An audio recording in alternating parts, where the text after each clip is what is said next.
Hey guys, it's Keepsakes here, or System Input, as some of you know me.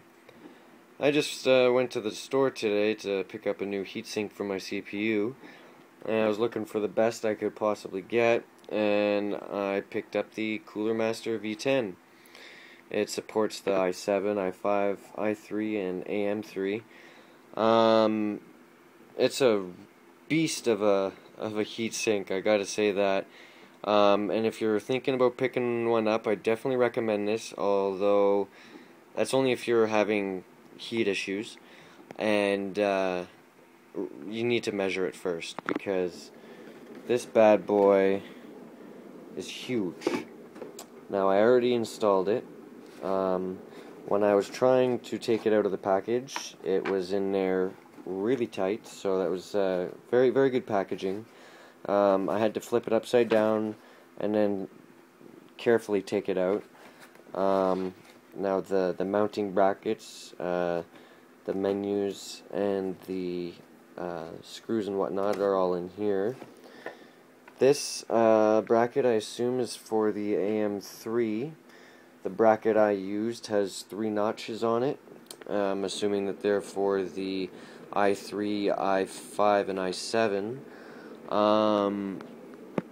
And then when I was installing it, there's a bracket for behind your motherboard, because it is a pretty big heatsink here. So there was a lot to do when I was installing it, a lot more than I thought. But that's fine. That's fine. So basically, this is the desk that I was installing it in. I just finished modding this desk. It's like a jerker desk. If you haven't seen my video about it, then I recommend going and looking at that on my channel. I believe it's titled the My PC Desk Mod. So there it is right there. That is the beast. And let me just turn the speakers down so you don't hear all that. Currently I am in a game so that I can test out the temperatures properly. I've already played it for a while and I can show you guys. When you're taking this, if you're going to buy this, you definitely want to measure, because I didn't, and I really lucked out. It is like 1/8 of an inch from touching this glass. And then, sorry for the jerky movements here, recording with my iPhone. Now, if you look under here, all these wires you don't see because you don't really come down here that often. This is plexiglass here, and this is my cat that's begging for attention. As you can see, I didn't measure, although I really lucked out. This is very, very close to the plexiglass here. Luckily, that is a fan that's mounted vertically, and it is not any outtake or anything like that, so I'm good there. As for the fans, there are 2 fans in here. There is this one, which is a 140 millimeter red LED fan, and it's mounted horizontally like that. And then there's one back there, mounted vertically, and it's identical. It's a red LED 140 millimeter as well. Now that's my other parts of the computer, the GTX 460 by EVGA, my P55ND motherboard, and my Corsair TX 850 1 terabyte. Anyways, it's not about that. It's about this. And basically, as far as temperatures go, there's been a significant drop in the temperatures as far as idle and gaming goes. Let's see here if I can just show you. Let me get the lights.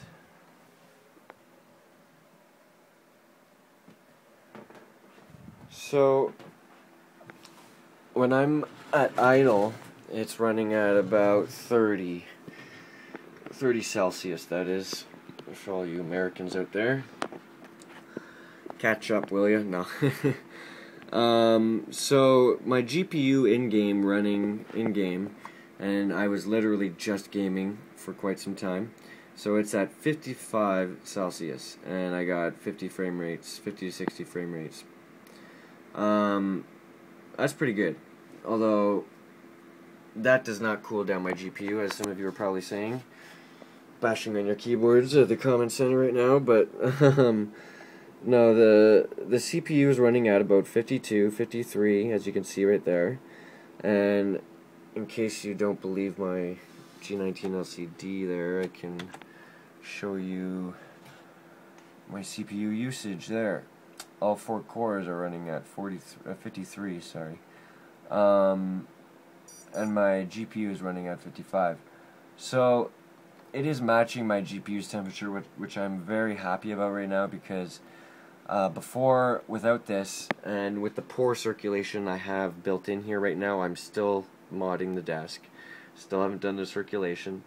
But with the poor circulation that I have in here at the moment, and without the Cooler Master V10, I was running 69 to close to 80 for my CPU, and pretty close to that too for my GPU. So I wasn't too pleased. Although now it has had a significant drop, which you can definitely tell. So I'm pretty pleased. My cat's begging for attention, so there she is with her demon eyes.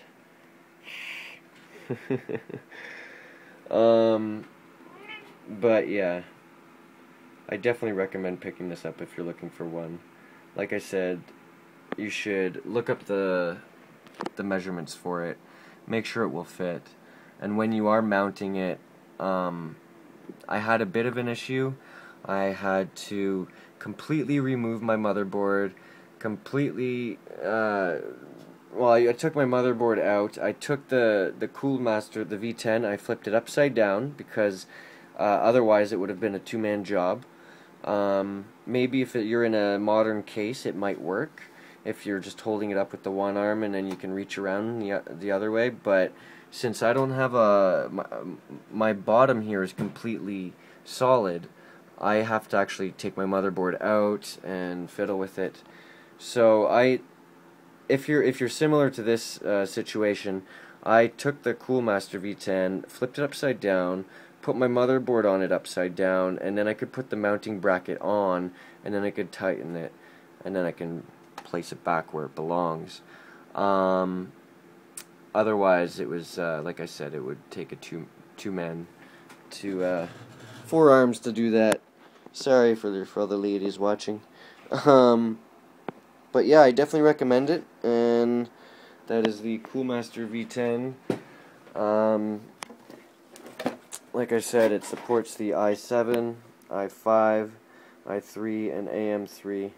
It's a 200-watt air cooling system, and yeah, it was about 59.